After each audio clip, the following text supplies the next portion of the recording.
landowner, every town and hamlet filled the streets in one vast, delirious demonstration of delight to mark the birth of the Republic and their newly won... When I was 8, I was 2nd Street. When I was 9, I could write all night. When I was 10, they gave me a pen. When I was young, I made a 10.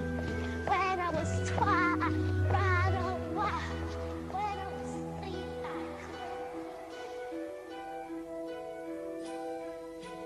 This is the story of an extraordinary woman caught up in extraordinary times in a distant part of Europe where revolution was moving fast.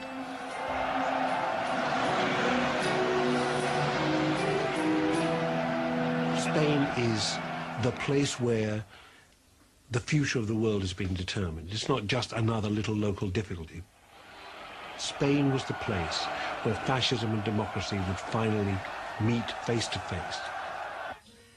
At the age of 19, Ethel was seeking work. A star pupil at school, she, like most girls in the 1920s, left without qualifications. In the classroom, she was even more interested in politics than her lessons, joining the youth movement of the International Labour Party. Ethel was hardly alone in looking for a job. The Great Depression had Scotland and most of the developed world in its grip.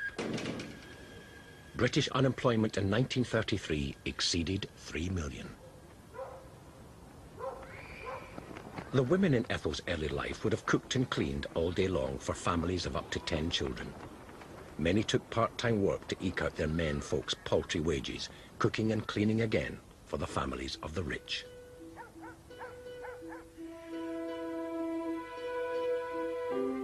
Penniless and unemployed, Ethel was determined to escape that fate, even walking 70 miles in the hope of a job. Early in 1933, the Labour Exchange sent me after a job as a waitress at Dumfries. When I arrived, I found the whole thing was a fake, and I had to hitchhike back to Glasgow. Are you going to Glasgow?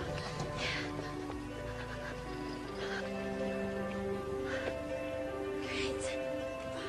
Thank you. This wasn't the first time Ethel had been enraged by management and bureaucracy. In every job she had found, she quickly challenged conditions and payment. Back in Glasgow, she went immediately to an advice centre run by well-known political campaigner Guy Aldred.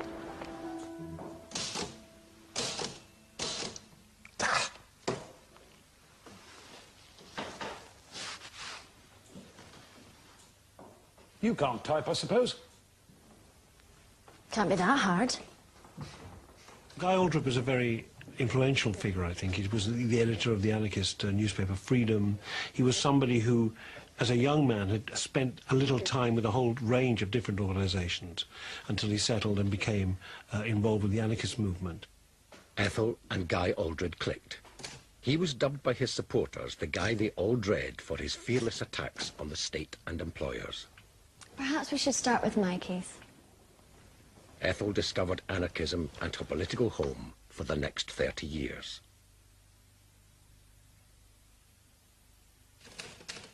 Guy assembled a small team of activists in his advice centre.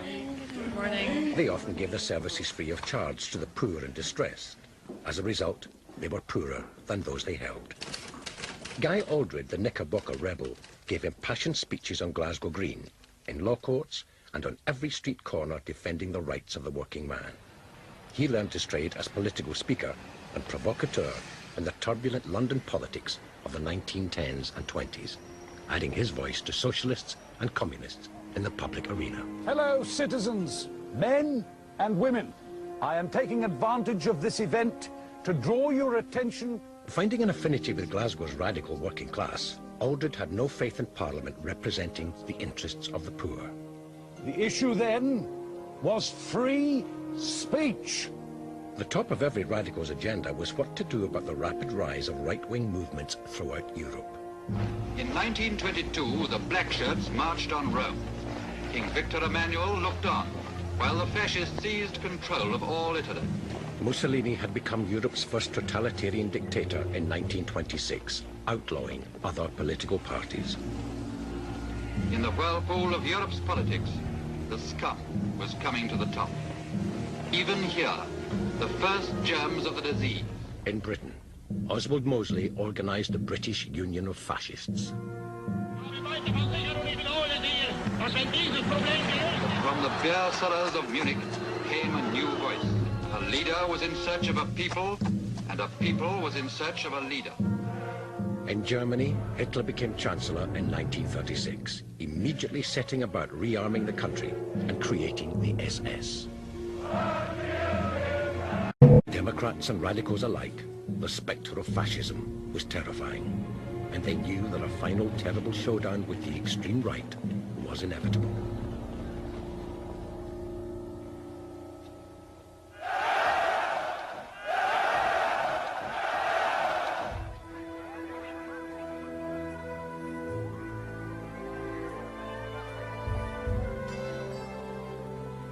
Catholic Spain, dominated for years by dictatorships and backward-looking monarchs, was about to be thrown violently into the modern age.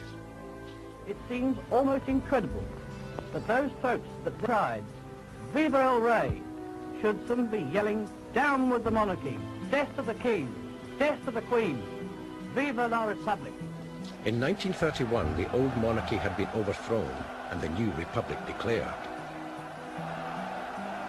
Madrid, Barcelona, every town and hamlet filled the streets in one vast, delirious demonstration of delight to mark the birth of the Republic and their newly won liberties.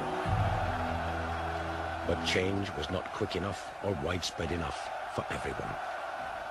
At the beginning of the 1930s, in Barcelona and everywhere else, women were paid half the meagre wages of men, less than 2 pesetas a day, often for precisely the same work. Arranged marriages were common, and unmarried women in a country heavily dominated by the church had to be accompanied by chaperones. But under the surface of everyday life, a new movement was taking shape in revolutionary bars and street corners. Soon events would change Spain more radically than anyone had anticipated. It wasn't Barcelona, though, but Oviedo, the capital of the mining province of Asturias, where the next crucial event was about to take place, as miners fought with government forces for control of the town. News from Oviedo spread like wildfire.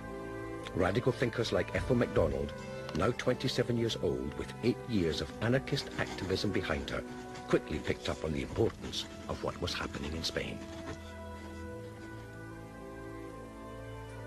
In northern Spain, the miners had been united by the Workers' Alliance for over a year. With socialists, anarchists and communists participating, they determined resolutely to end the system of exploitation and armed themselves. In October 1934, a general strike was called. They came in thousands, attacked and overwhelmed Spanish government forces. The workers' flag flew over Oviedo and the town became a workers' commune. The right wing, Spain's royalist traditional Catholics and conservatives, realized too where the Asturian rebellion might lead and didn't hesitate to brutally put it down. The miners' strike was crushed, but the flame of revolution had been lit.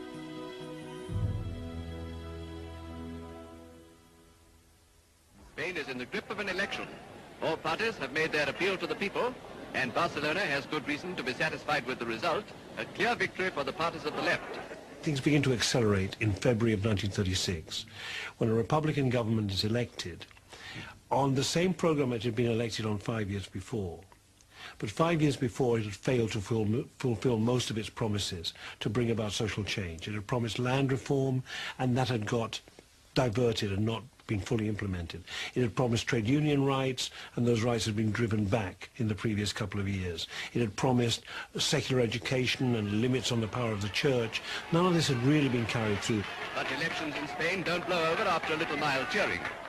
Socialists and others, suppressed by the last government, no sooner hear the result than they start letting off steam. This time, the movement, the working class movement, the anarchist movements, the political movements decided that they wouldn't wait for it all to go through the proper channels, for it to be legislated and carried through legally. Instead, the initiative now was seized from below. The Spanish Democratic Republic was caught in the middle of two opposing forces. The army and the monarchists were losing patience. Socialists and anarchists gaining confidence. People across Spain began to choose sides. Between the 18th and 20th of July, the Spanish military rebelled against the Republican government. Generals, including Franco, struck at all the major centers simultaneously. Civil war in all its naked horror inflames the whole of Spain.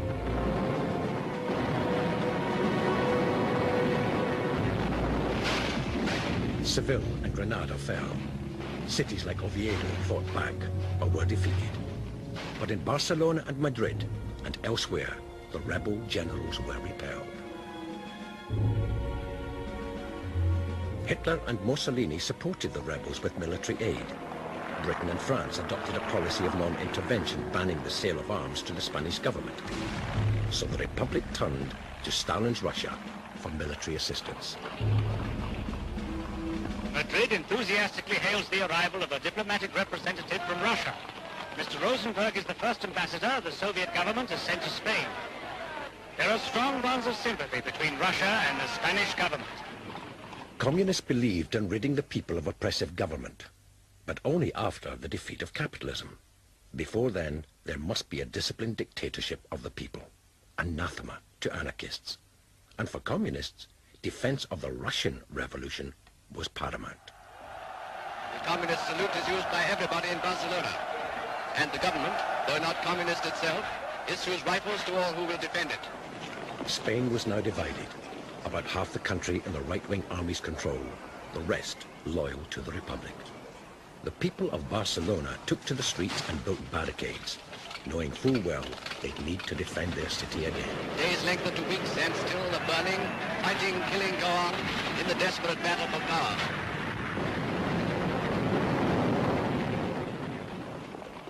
Radical thinkers and activists the world over were galvanized into action. Spain was the arena for the showdown between left and right. Help save Spain? For Ethel, that meant doing what she could locally. Join the workers in Spain. Writing, editing and distributing news sheets and calls to action. Help save Spain. Workers Unite, sir. Join the workers in Spain. When the Civil War began, there was clearly a determined effort to very rapidly make it an international issue. People went all over Scotland, all over Britain, all over Europe, doing street meetings and so on, to tell people about what was going on in Spain. In almost every major city, there were stalls and tables in shopping centres, collecting money, getting people to sign petitions, and in some cases recruiting people for the international brigades. And there were about 35 to 40,000 people who went from around the world, often under very difficult conditions, to fight in the international brigades. My father, James, joined the Communist Party in 1932, and he was watching what was happening in Spain with the miners in Asturias in 1933 and the various other events leading up to 1936. He was in the Territorial Army, so he had a rifle. And I think he came in one day, put his rifle down in a corner, never took his rifle with him, which he might have wished he had done, because it probably worked better than anything he ever had when he was in Spain. But he just said, I'm going. He just decided he was going to go to Spain, that he had a duty to join international brigades and to go and fight for the Republic, against Franco, against the fascists. Spain's atrocity-spangled civil war burns and butchers into its 9th week. Already it's estimated that 25,000 have been killed, but less than half of those have died on a battlefield. Night after night, all over Spain, men are torn from their weeping families, lined up and shot.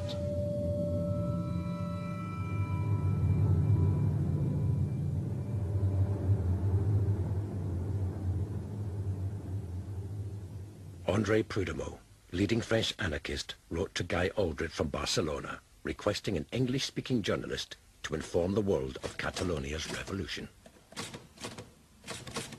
Well, we don't even have the funds for the bus journey out of town. But what an opportunity. With her writing and propaganda skills, Ethel was an obvious choice. Glasgow anarchists managed to raise funds to send her and her comrade, Jenny Patrick, to London, where sympathisers raised money to get them to Paris. The initiative for the International Brigades was largely Communist Party. The Communist Party internationally mobilised the International Brigades at a series of meetings around the world. From Paris, sympathisers' generosity got us to Perpignan. From there, We walked, hitchhiked and nearly starved our way to Barcelona. The anarchists also had their own network, and in fact they often, if you like, went by different underground railways and arrived by different routes. Come. It was difficult because, for example, Britain and France were involved in non-intervention, and therefore it was actually, strictly speaking, illegal to go to Spain. There are people going to Spain who are virtually penniless. I mean, virtually penniless, and they're not giving up jobs to go to Spain, but they don't have degrees, and they're not journalists, and they're not tourists, and they're not travellers. My father talks about the journey about leaving from George Square in double-decker buses and going down, and on the journey they seem to have been well treated and things worked out okay until they got there. They did 6 weeks training and then thrown straight into battle. Literally the back of the truck opened, they went out, and that was them in the battle. And it was just absolute chaos and really quite disorganised, but I think it was a different kind of fighting. I mean, the Spanish Civil War, you have to think that there was something like Guernica, which was like Fallujah, the flattening of a place, and that kind of bombing. That was something that was part of a very modern warfare on the one hand. On the other hand, you had, I think, the last cavalry charge in modern military history.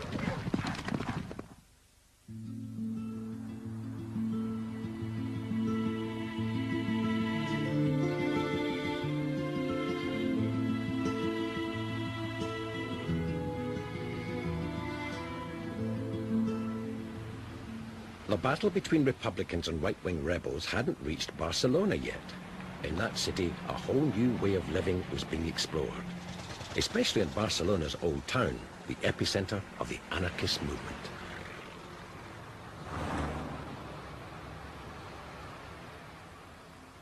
The Raval in Barcelona was, from the early 1920s onwards, and even before that, an area from which immigrant workers came from the rest of Spain.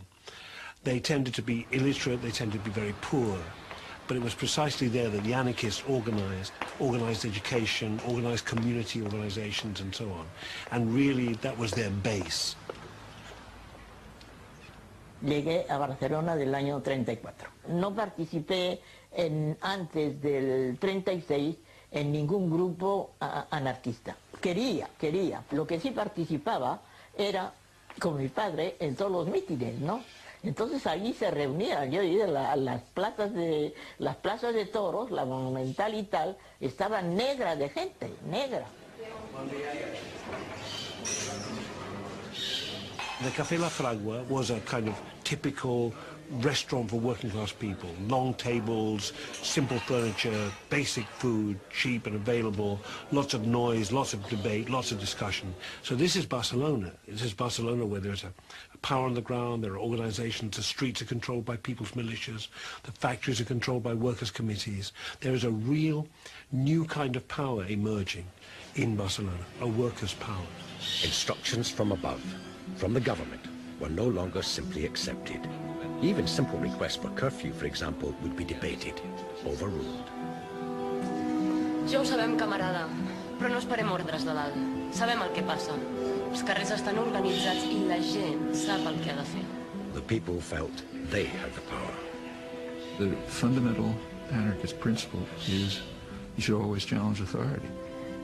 And if it can't justify itself, which is usually the case, then you should work to dismantling it and creating a freer and more libertarian relationship among people. Nosotros defendimos al concepto humanista, a la lealtad, a la honestidad, a los principios que fueron básicos del anarquismo, de sacrificio más que de lucro. En fin de cuentas, de lo que se trata es de abrir brecha, de no someterse, de ser dignos, de ser hombre, de luchar por nuestra propia dignidad. Lo que aporte o no aporte, los que sigan o no sigan, pero yo creo que es la misión del hombre como la mujer, ¿no? De defender su dignidad, su derecho a ser, su libertad, colectiva e individualmente. It looks from the outside as if there was a spontaneous anarchist revolution in 1936, but it's really misleading. There was a long preparatory period just in the general population, in which the ideas, assumptions, the conceptions of how to run a more free society just became instilled in people.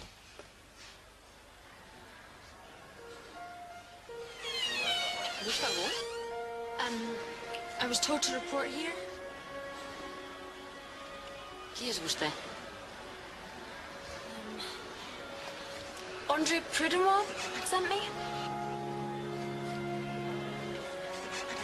Ethel had arrived in the most exciting place on earth at the time.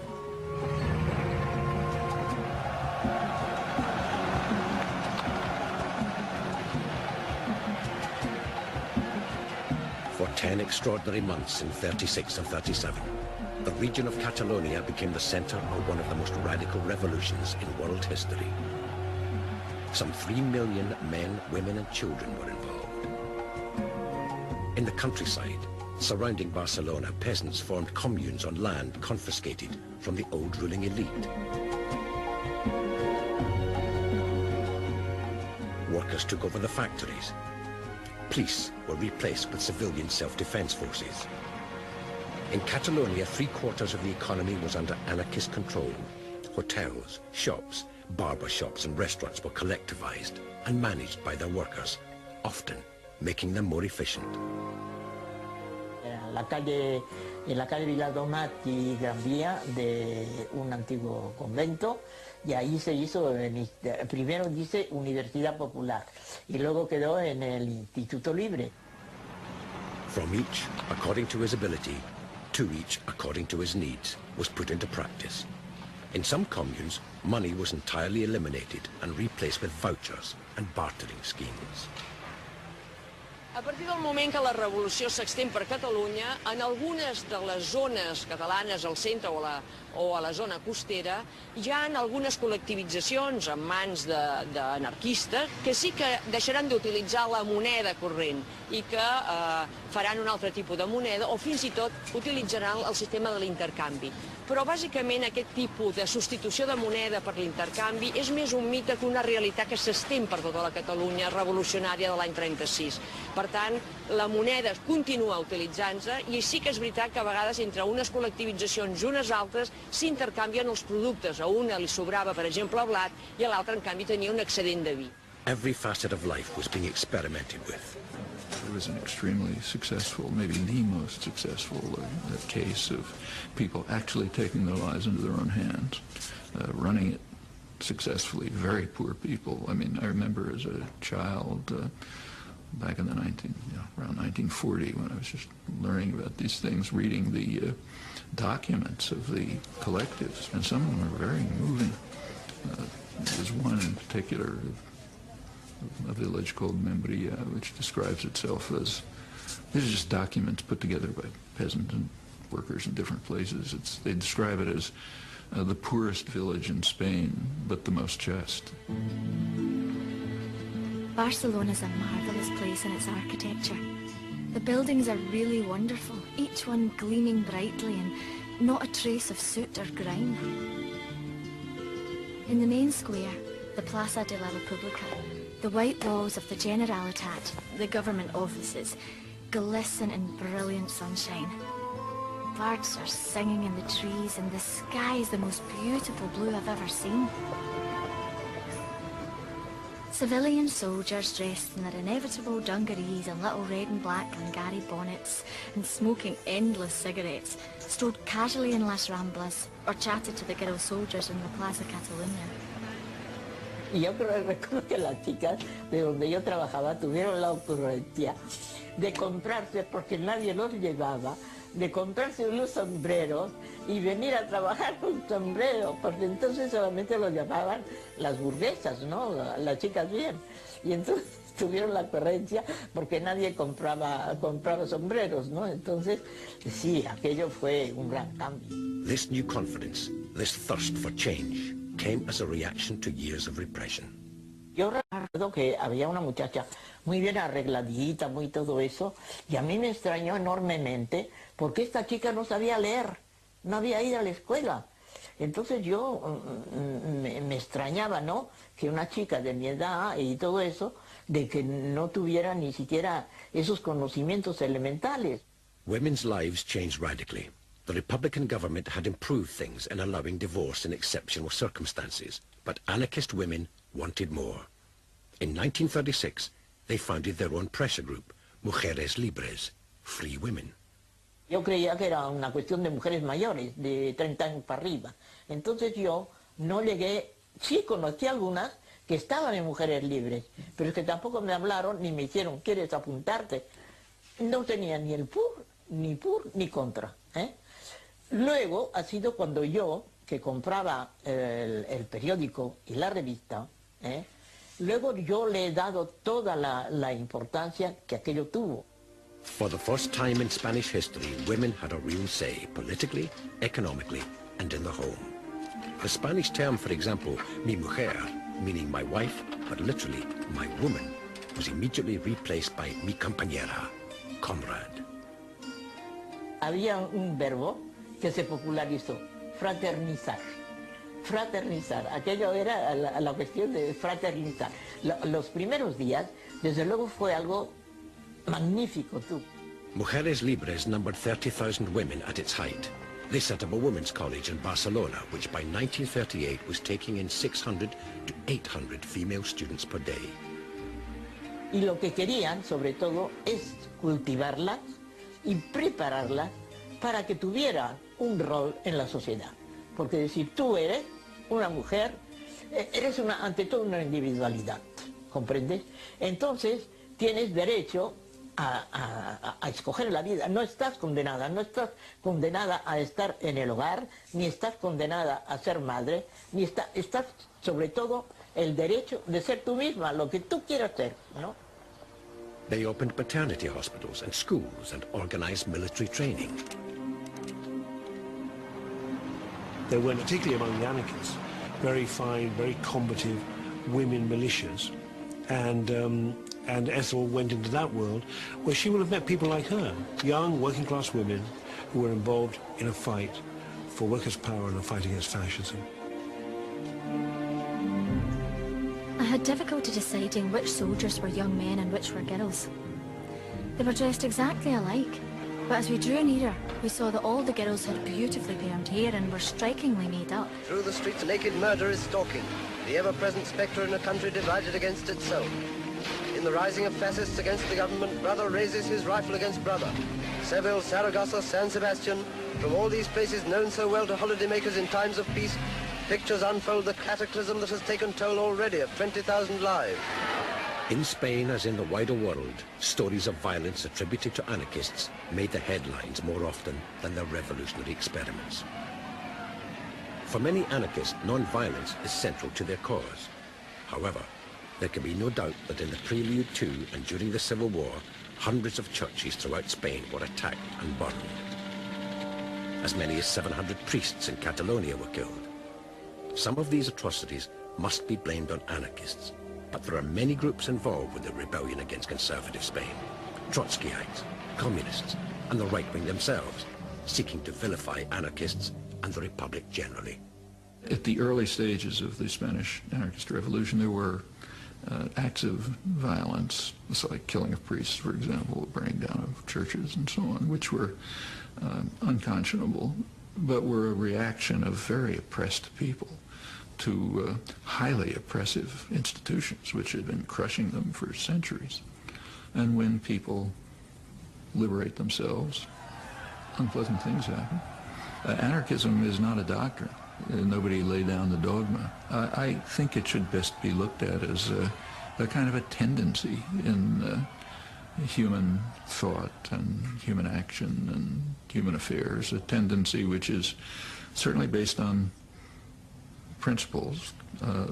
Fundamental principle is that authority is not self-legitimating. Our cameraman is on the spot, securing the first sound film interview in the trenches. We are here 3 miles from the capital of Spain. The town is under our eyes. The Spanish Civil War was the first truly media war of the modern age.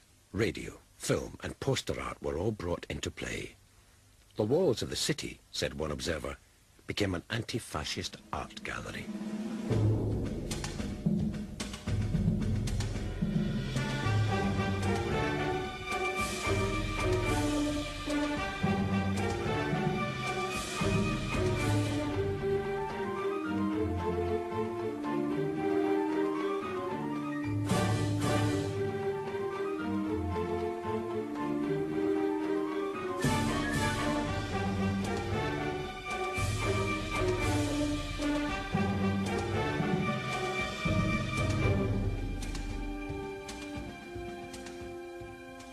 Ethel took no time settling in. From the moment she arrived, she recorded, commented on, explained events in Spain generally, and Barcelona specifically. She sent her articles home to Guy Aldred to print in news sheets and pamphlets. Our victory is sure because the Spanish proletariat has the will to conquer. The almost superhuman determination of the workers on July 19th, when they destroyed, without any preparation, the whole fascist army in Catalonia, will be repeated on the fronts of Andalusia and Aragon. From our cameraman in the vital northeast sector of the Spanish war front comes news that is no less important than the attack on the capital. For with the world's spotlights on the fight round Madrid, we're apt to forget that Catalonia and its capital Barcelona are by no means conquered. Day after day along a 100-mile front, these men hold the lines against fierce attacks by forces of Moors, used by General Franco as his main spearhead. Ethel knew this war wasn't simply a war between left and right, between the democratically elected republic and the military. There were divisions opening on the left itself. She was an anarchist through and through. The coalition between Democrats, communists and anarchists was of less interest to her than the defense of the revolution. She was at pains to distinguish right from the beginning the difference between anarchist and communist positions. The Spanish worker wants the assistance of the world proletariat to end once and for all class differences and exploitation. According to the communist Santiago Carrillo, we are fighting for a democratic republic, for a democratic and parliamentary republic. It should be clearly understood that we, the anarchists, are not fighting for the democratic republic. We are fighting for the triumph of the proletarian revolution. The revolution and the war are inseparable. Without your British government's consent, these troops could never have been brought across the Mediterranean. Without your apathy, the Moorish troops would never have entered Spain. The anarchists were organized around the CNT, the National Workers' Confederation, the largest trade union in Catalonia. From within the CNT, the Iberian Anarchist Federation, the FI, operated the political and campaigning arm of the movement. At this early stage, anarchists and communists were still working together, but the ideological and political differences were profound. At the start of the war, the Communist Party was very small. It probably had 3,000 members or so, compared with the hundreds of thousands who were in one way or another led by or influenced by the anarchists. They were small, but because they, if you like, because of the international connection, because of their connection with Russia, they had, if you like, an authority or a possible weight greater than their numbers. And therefore they went to the Republican government and offered their support, and in doing so, really they were kind of deploying the promise of Russian support too. Ethel wrote about everything.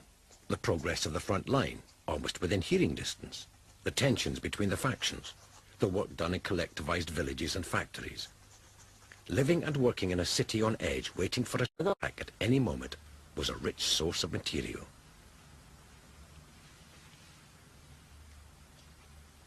The lights went out throughout the city. From the tops of the buildings, huge beams played across the sky, searching, searching. All the subways have display notices advising the people to take shelter. Hurrying to and fro were the militia, armed. It was marvellous. It reveals wonderful determination. The 15th International Brigade was where the majority of volunteers were placed.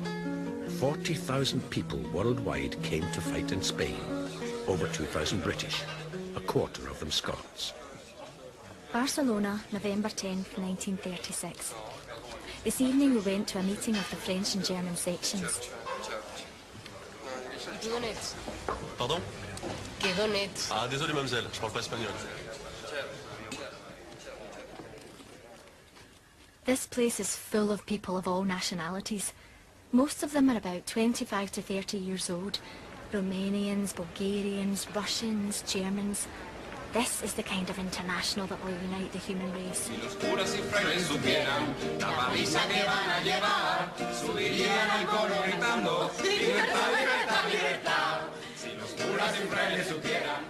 I hope I can pick up Spanish so that I can get a thorough knowledge of the international movement. All I can say is dos cafés con leche and salud.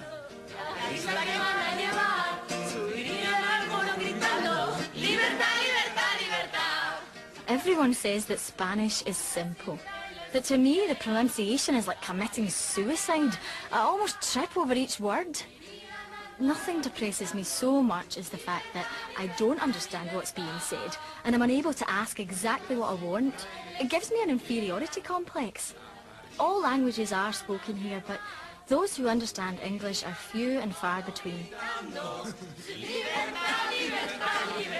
Truly, I should feel cheated if I was to leave Spain with nothing attempted and nothing done. I feel my future depends on making good here.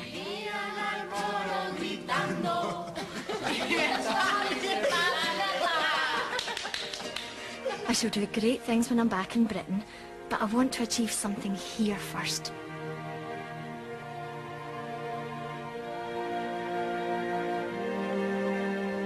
Ethel's journalistic and propaganda skills had been noticed.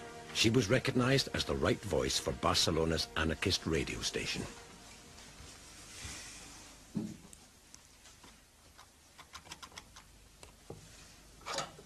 Radio was the new and compelling media of the day, and fast becoming an important weapon in Spain's ideological struggle.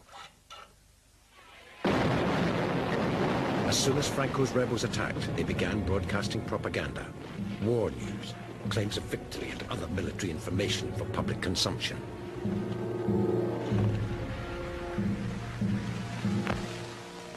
Every radio station was directly controlled by either the rebels or loyalists solely for the dissemination of propaganda. In Catalonia, the radio station was a crucial medium for volunteers from every country, English being the one language many of them had any knowledge of other than their own. 2, 1, dentro. Yesterday I went to a small place outside Barcelona called Sabadell. A group of young comrades have taken over a house, and there they have a school for mutual instruction. The FBI headquarters in Sabadell are in an old... I think it's an interesting thing to look at, the huge importance that radio had, and radio voices, and how enormously significant they were in building morale and mobilizing people for the resistance to fascism in Spain. They have definite ideas of action, not mere theory. Barcelona was the center of the revolutionary resistance, and her voice, her daily broadcasts, as part of the, of the kind of propaganda and political machine of the anarchists will have been important. Of course, the best-known radio voice of all was La Pasionaria, with her No Pasarán slogan. She spoke almost every day on the radio and became well known in Spain and beyond. Strange, really, because, in a sense, both these women came from similar backgrounds, working-class backgrounds, from kind of industrial areas. Very different, and yet, in a curious way, kind of occupying parallel roles, maybe, in Spain. Are you English-speaking workers prepared to let this tragic force, which means the rape of Spain, go on? If you are men and women, if you sense the class struggle, you will permit no ban on volunteers. Spain wants action. Action by the great democracy in every democratic country, action at home to defeat fascism, to aid the struggle of anti-fascist Spain. The English language is held by those who speak it to be the greatest language of freedom. To all who believe, therefore the best of the English tongue, who hear it ringing in the accents of the martyrs, and not the callous, cynical tones of the persecutor and the judge, I address myself. I ask you again to make it the language of freedom. Let it vie with the Spanish tongue and the tongue of one-time revolutionary France. Let it speak to fascism, to Hitler, to Mussolini, and to Franco. Let the voice of the people of England, the voice of strangled freedom, be heard. In the wider world beyond, the radio brought living news of the momentous happenings in Spain. Her broadcasts reached as far afield as the USA. The common people of Spain sometimes battled with only their bare fists and walked heroically to their deaths to vanquish fascism. The ill-equipped and betrayed people were winning. So fascist Portugal, fascist Italy, fascist Germany stepped in, whilst France and Britain, especially Britain, played at democracy. Played at democracy, spoke non-intervention, and behind non-intervention assisted fascism and Franco. A prominent news editor in California reported that he had received hundreds of letters about Ethel MacDonald because she had the best radio voice he had ever heard. The Spanish government has been forced to flee from Madrid to Valencia. That, on the 114th day of the terrible civil war, was the news from Spain. And pouring into Valencia too come Madrid's children, speeding from the continuous danger of bombardment that hangs over the capital. As the fascist insurgency gained strength, tensions began to rise amongst those defending the Republic.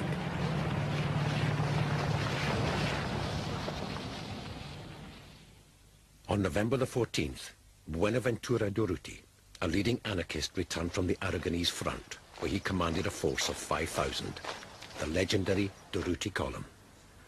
Ethel reported his sudden and mysterious death on the 19th of November, 1936. I was at the internment. The streets of Barcelona were packed. Durruti's dynamic integrity is a serious loss to the workers' struggle. Except for the fact that liberty does survive the death of its prophets and its warriors, one would wonder what would come of such a loss. His body rested all night in the hall of our headquarters. We honour his memory and the uniqueness of his energy and courage combined. Durruti was shot either by a sniper or accidentally by his own pistol. But in the heightened atmosphere of Barcelona at the time, his death provoked further division and rumour, even amongst anarchists themselves. Sobre la mort de Durruti hi ha encara una sèrie d'hipòtesis obertes. En concret n'hi ha tres. Una és que el van matar els propis anarquistes, sobretot els anarquistes més radicals, contraris a que la CNT formessin part dels governs. Una segona interpretació és que va ser assassinat pels comunistes, és a dir, pels que deien els contrarrevolucionaris, i la tercera és que se li va disparar la seva pistoleta que duia sempre penjada. The disagreements between the various Republican factions was becoming a problem. Anarchist leaders felt they needed to take action. With the fascist threat coming ever closer, the Madrid and Barcelona headquarters would soon be involved in fighting. Bé, els anarquistes durant aquells moments, a setembre del 36, estan rebent de part dels comunistes com una pluja enorme d'epítet, és a dir, tant els hi diuen que són uns salvatges, que són uns incontrolats, que perdrem la guerra per culpa dels anarquistes. Tota aquesta unió de coses i de forces fa que els dirigents anarquistes considerin que és necessari entrar en els governs. Intervenir en el govern significa anar en contra dels principis anarquistes, que no són, estan en contra de la política, en contra de l'Estat. With a report that Madrid is almost completely surrounded by General Franco's army, the center of government hopes in Spain is in Barcelona, probably the only city that isn't immediately threatened by attack. The relative peace that had allowed the Catalan experiment that Ethel had found so fascinating was nearing its end. There is trouble in Barcelona. At 3 p.m. on May 5th, 3 lorry loads of police made use of the siesta hour to launch an attack on the telephone exchange. They seized the ground floor without difficulty, but our comrades in the building barricaded the stairways and swept them with machine gun fire. The attack in May 1937 on the anarchist stronghold, the telephone exchange, came not from the fascists, but from the communist-backed government. For Stalin and for the communist movement worldwide, the key and prevailing concern was that there could be political alliances and understanding between Russia on the one hand and France and Britain, above all Britain, on the other, because Hitler was threatening Russia. So Stalin's vision of what was going on in Spain had less to do with Spain than the broader European situation, in which it became critical that Britain would support Stalin against Hitler. Crowds gathered outside the building, and the streets were filled with men and women crying, "To the barricades! To the barricades!" The police had used sandbags and bricks intended to repel Franco's attack, but our anarchist comrades tore up loose paving stones to build their own barricades. At that stage, the dominant element in the power system of the Republic was communist. or close to communist. And they hated the anarchists with an absolute passion, and they simply used their power to crush the Barcelona working classes and the anarchist movement with quite a lot of violence. There was electricity in the air. All during the night there was firing in the street. We had a good view from our window. They wanted us to stay inside, but we left the building and made our way to the CNT headquarters. It begins with an argument about whether to have a May Day demonstration, and then on the 3rd of May, the head of security in the Catalan government and the Home Secretary in that government send troops to the telephone exchange in the Plaza de Catalunya in central Barcelona to drive out the trade unions who at that time are controlling the telephone exchange. The firing became terrific. The police were firing from their building and nearby houses, and the CNT were replying from inside their headquarters at the telephone exchange, which the anarchists had occupied. The gunfire crossed from the balconies over the Plaza Catalunya, from the Colón Hotel, the Socialist Party HQ. The noise is terrible. Already many have been killed and wounded. In a sense, the telephone exchange was very symbolic. The telephone exchange was run by the workers in the telephone exchange, and the argument was that they listened in to ministerial conversations. Now you can imagine what mayhem that could cause if you actually heard what politicians say to each other. But more importantly than that, that was symbolic, really, of the extent to which workers' organizations still controlled things. So sending troops against the workers was a demonstration to the outside world that they would not allow a revolution to happen in Spain, with all the consequent repercussions with the rest of Europe. Però també hi ha una tercera manera de valorar el que va significar els fets de maig, i és que les minories més radicalitzades de la CNT-FAI s'oposaven a la direcció de la CNT-FAI i a la política que havien fet de col·laboració amb els governs. Per tant, tenim davant de nostra diverses possibilitats. Un punx comunista, un punx dels republicans, o bé les pròpies minories radicalitzades anarquistes que s'oposen als seus dirigents. But for the ordinary soldier, the political divisions weren't necessarily so obvious or clear-cut. The interesting thing is, I've never heard my father say anything about, judging whether anarchists, POUM, the socialists and so on, were right or wrong. I mean, I think he was a member of the Communist Party, but he went there to fight Franco, and he went there because he did see this as a dress rehearsal for a larger struggle. En el taller donde yo trabajaba, ¿comprendes? No había problema porque unos se dieron del OGT y tal y cual. Es que no me sentí, es que no hubo problema en el seno del Comité de Control por el hecho de pertenecer a una organización u otra. In the midst of the street fighting, Ethel managed on May the 8th to get out one last dispatch from Barcelona. She sent it to Aldred, who published it in the Barcelona Bulletin on the 15th of May. We were preparing for attack. Men barricaded windows, women dragged out cases of ammunition, machine guns were mounted. We knew what was coming. I set out at 7. At that hour, Spanish women go to the market. Both sides, knowing this, look out for them and cease fire to allow them to move about. We mingled with these women, some of whom carried little white flags in their hands. We would slink along a street, hugging a wall. Sometimes firing went on above our heads, aimed at the windows, showers of plaster falling about our ears. This way, we eventually reached the Via Durutti. We chatted with a comrade while we waited for a lull in the fighting. 5 minutes later, we saw him fall.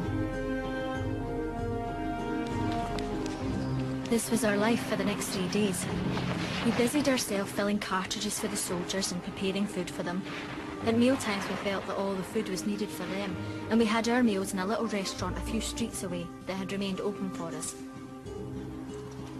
At the barricades we watched the soldiers and police drag easy chairs out of nearby buildings and sit smoking till it was time to start firing again. They seemed to take things as coolly as that. We saw 12 comrades dragged from their car and shot. When the ambulance people tried to get to them, they were ordered back and told if they went to these men, they would be fired upon. Our comrades did not want to kill people, and they withheld their fire as much as possible, contenting themselves with defence. Dead and wounded lay between the barricades. wrecked cars in every other street. Hardly a pane of glass was left in a window. All the street lamps were shattered. Walls were wrecked by bombs. As soon as the fighting stopped, wives and mothers hurried through the streets searching for their loved ones. The streets were filled with fear-stricken and frenzied women. A partir del 6 de maig el que sí que queda clar és que la CNT-FAI ja no formarà part fins al final de la guerra en els governs ni de la Generalitat ni a Madrid, però també significarà per als militants més radicals de la CNT-FAI un període molt negre. És el període d'empresonament, és el període d'assassinats, és el període de reclusió de 3.700 anarquistes en les presons i en els camps de treball que s'instal·len a Catalunya durant aquest període. Per tant, entrem en una etapa molt dura pels propis anarquistes. La conspiración ya venía de lejos y no eran solamente los comunistas, eran también, comprendes, todos que querían terminar con el PUM y querían terminar también con la CNT. Acabaron, bueno, sí, con la revolución. For 4 days there is fighting, at the end of which the revolutionaries, the most radical, the most determined fighters against fascism, are arrested by their erstwhile allies and colleagues, jailed, in some cases tortured, in some cases killed. After the events of May 36, Ethel's voice was no longer heard on the airwaves, nor was there any news of what had become of her. A mesura que la guerra es va perdent, a mesura en què cada vegada més la república depèn del subministrament d'armament que procedeix, que ve de Moscou, la justícia republicana i la rereguarda republicana es militaritza. Què vol dir això? Vol dir que la república, davant d'aquesta situació tan tensa, el que fa és militaritzar tots els elements, és a dir, des de la justícia, passant pels tribunals, passant per les lleis, etc. I per tant la justícia passa a ser una justícia molt arbitrària. És a dir, els processos que es fan, aquí se'n diuen fotomatón, de justícia ràpida i expeditiva, i moltíssima gent anirà a parar a les presons i als camps de treball que s'instal·len sense les més mínimes garanties processals ni legals. Why they didn't arrest me immediately and have done with it, I couldn't work out. Later I discovered that they had already arrested so many British subjects that they were afraid to arrest me. Apart from making representations for other prisoners to the authorities, who hated me, there was little I could do. On several occasions, the assault guards raided the cafe looking for armed revolutionaries. I passed myself off as a wife of one or other of the men. It was nerve-wracking. On one occasion, a young lad slipped me 2 bombs and a kind of flapjack. The guards searched everyone, but missed me.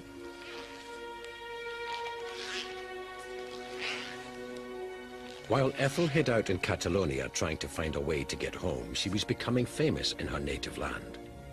The mystery of what had happened to the Scots girl Anarchist was picked up by the press, and as a result, anxiety grew in Britain and abroad.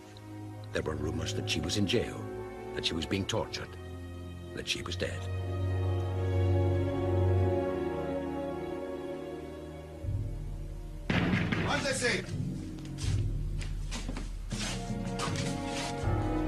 One night, at about 1 o'clock, there was a thunderous knocking at the door. Assault guards marched in and without a word of explanation ransacked every corner and every cupboard.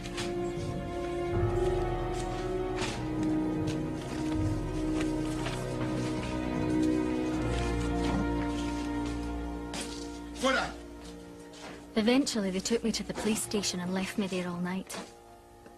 The next morning I was moved to the Hotel Falcon, which had become a prison for anarchist soldiers. They took me in a motor lorry that, for all the world, was like the tumbril of the French Revolution.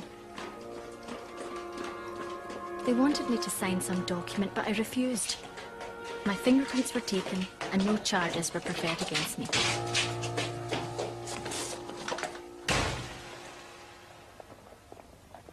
The fate of volunteers missing in Spain attracted international criticism. In Spanish law, charges against prisoners must be laid within 30 days. In practice, they were locked up indefinitely. But the day finally arrived when the authorities decided to charge Ethel formally. 1. Found in possession of foreign money. 2. I was a fascist, because files in my possession had formerly belonged to a fascist. Actually, I'd found them in the CNT and merely made use of them. 3. Associating with prisoners and conspiring with them in a foreign tongue. Now that she had been formally arrested, Fenner Brockway, a leading member of the British Labour Party, managed to have charges against her lifted.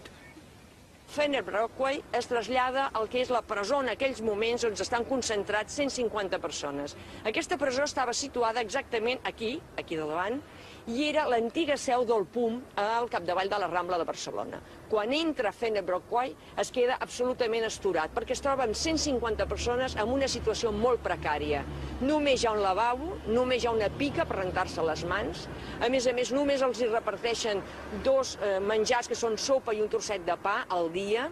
Hi ha moltíssima gent molt malalta, amb polls, amb una situació absolutament desastrosa. I sobretot pels brigadistes internacionals, que aproximadament n'hi havia uns 30, i que no tenen cap suport de les famílies que hi havia a Barcelona.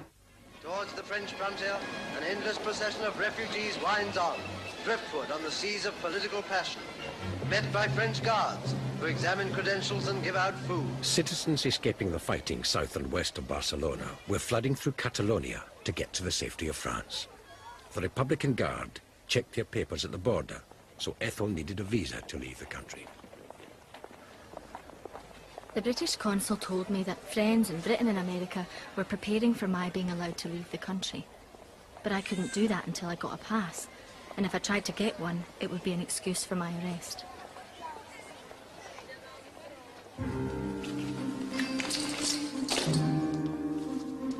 Ethel didn't leave the country immediately after her release. She felt there was still work for her to do in Barcelona, helping anarchist comrades escape. The Republican reporter now found herself working against the Republic's oppression. Under the noses of the communist-controlled police, I helped anarchist comrades in and out of prison. Some soldiers managed to escape altogether, disguising themselves in clothes borrowed from civilians. We approached the crew of foreign ships to beg secret passage for wanted men and women in danger. When these activities became known, the British press dubbed Ethel the Scot Scarlet Pimpernel. She managed to get a letter back to Aldred and Jenny, her anarchist travelling companion who had got out of Spain before the crackdown. Dear Guy, I know you've been expecting to hear from me sooner than now. I'm still here, but unable to... I'm in hiding. I can't get a visa. If I apply, I'll be arrested. If I don't, I'll be arrested. I can only leave the country with the help of comrades, but most of the people I knew here left for their own countries, and sometimes it's pretty lonely. Conditions in prison were bad, but we kept up the struggle. We managed to persuade everyone in every prison to strike at a certain hour on a certain day. I used to collect packets of letters from the other prisoners and smuggle them out with my own, in the cans which were brought to us in prison.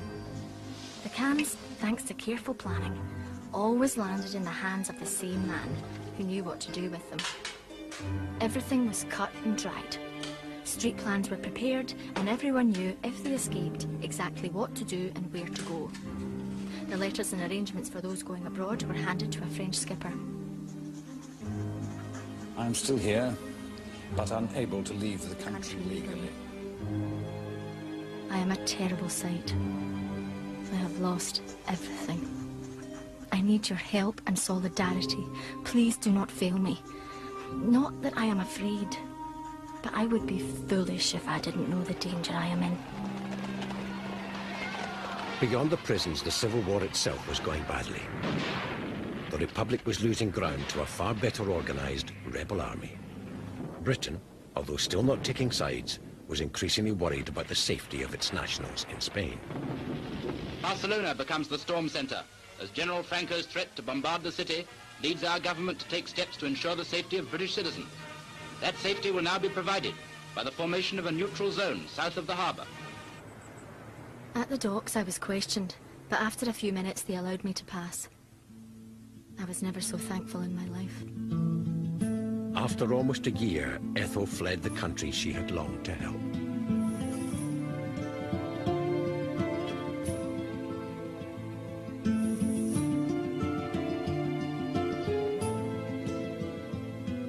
Truly, I should feel cheated if I was to leave Spain with nothing attempted and nothing done. I feel my future depends on making good here.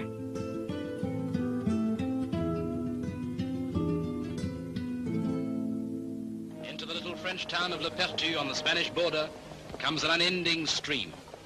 For days they have been trudging along rock-strewn tracks over the snow-capped Pyrenees. Leaving Spain behind, Ethel embarked on a speaking tour. The French, surrounded by fascist states, Italy, Germany, and imminently Franco-Spain, were keen to hear what the anarchist journalist had to say. A struggle is taking place in Spain that should have the assistance of all decent-minded men and women in every part of the world. But what do we find? There is no united action to assist the proletariat of Spain in their struggle. Instead, we have a united front of socialist and communist parties with capitalism. It's a battle of a ragged band of raw recruits against a mechanized, highly trained army. Town after town falls to Franco with little resistance. Our victory is sure because the Spanish proletariat have the will to conquer. Refugees stream out before Franco's advance. From out of the fields of Andalusia and Asturias, fertilized by the blood of the heroic proletariat, will rise a new Spain of the proletariat. German planes, Italian planes bombed the city, and still Madrid held out. This was the Spanish Revolution, challenged into existence by insolent fascism. Madrid in a state of siege shows the effect of constant bombing by insurgent planes that fly over the Spanish capital by day and night. The workers of Spain rising to destroy Hitler, Mussolini and Franco. In an official statement by the mayor of Barcelona, he has announced that the city has been raided from the air 23 times. The Spanish workers are holding the pass. They cannot hold it forever. Will you not rally to their assistance? Madrid calls. Barcelona calls. Your past calls. Workers of Britain, act.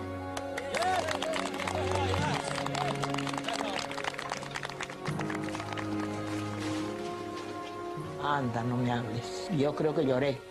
Yo creo que lloré porque habían salido, me daba asco de ver porque al principio, cuando yo estaba trabajando en Solidaridad Obrera en la administración, y el martes, aquello fue tomado el jueves, y el martes el compañero administrador Nieves Núñez nos dice, eso está perdido, el que quiera marchar, sale un camión esa tarde, de ahí, de Solidaridad Obrera, ¿no?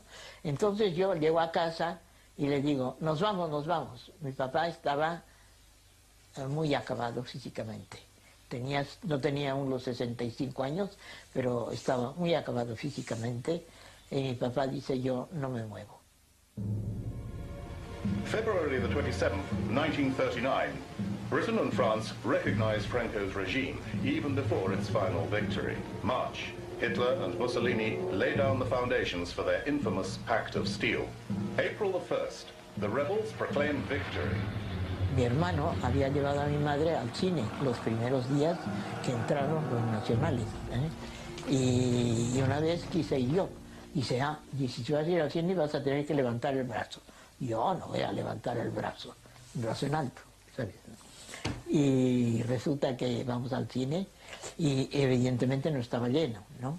Era un cine barriado bastante grande y mi madre se levantó y tenía la mano así y yo me daba risa, bueno, yo me quedé sentada, no me levanté.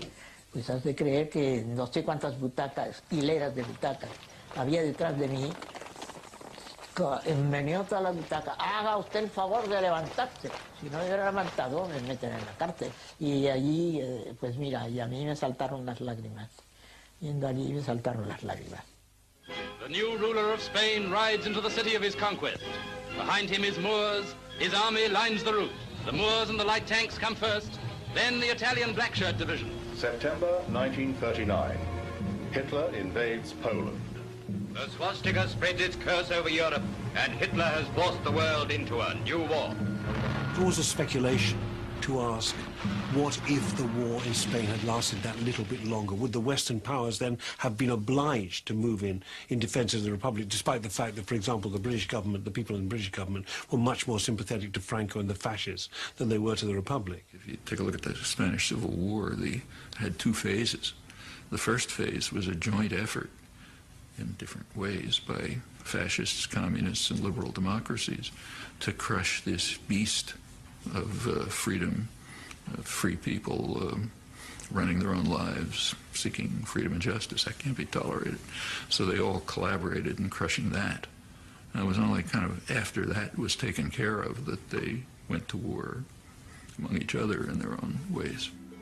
Spain's civil war remained a fault line for the left throughout its bloody course and long after its conclusion. To this day, theorists and foot soldiers, members of political parties and individual thinkers tear apart, inspect, analyse and look again at the revolution in Catalonia.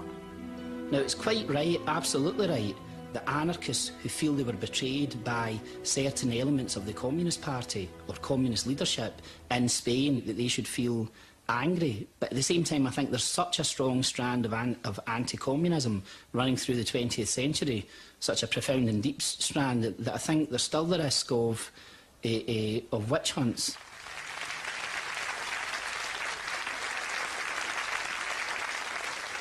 Thank you, everyone, for welcoming me. Today, Spain is lost. I went to Spain full of hopes and dreams. It promised to be utopia realised. I returned full of sadness, dulled by the tragedy I have seen. The aftermath, in many ways, was even more terrible than the war. More people died after the Civil War than died during the conflict, because what followed after the end of the war was repression, revenge for their defying Franco and the rebellion. Despite all the forces that stand in our way, working people of true heart and real bravery will continue to fight for justice and equality. The revolution will one day happen. The low rumble of an eruption beginning deep down will eventually burst. It may take a decade or less. It may take a century or more, but come it will. Whenever you have a period of an upsurge of activism, say the 1960s, or today for that matter, you find anarchist strains all over it. The human spirit will not allow itself to be squashed and imprisoned forever. I mean, 70 years after the Spanish Civil War, I look around the world and what I see is that the spirit of resistance and rebellion, the desire for change is as vibrant and real and immediate as ever it was. Capitalists, communists, no matter how they try to suppress us, the people will run out of patience with them. There are the beginnings, for the first time, of a real popular movement questioning the right of existence of corporations. I mean, those are the major institution of the 20th century. Capitalismo no se justifica a sí mismo, ni la ambición del dinero, ni la ambición del poder. Spain and the Spanish Civil War is part of the history of a living movement which rises and falls over time. Lo que queremos es avanzar. The resistance continues, the movement grows. It's a new movement, different faces, but the same spirit. Pese a lo que les pese, nuestra verdad la seguiremos diciendo y por eso existimos y por eso sigue existiendo otras organizaciones menos preponderantes que lo era antes, pero que siguen hablando en nombre de esa libertad y en nombre de esos ideales. No nos entierren, no hemos muerto. Hay juventud que continúa en la brecha.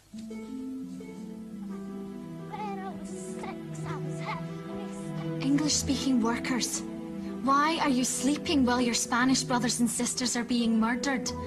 Where are your traditions? Speak, act,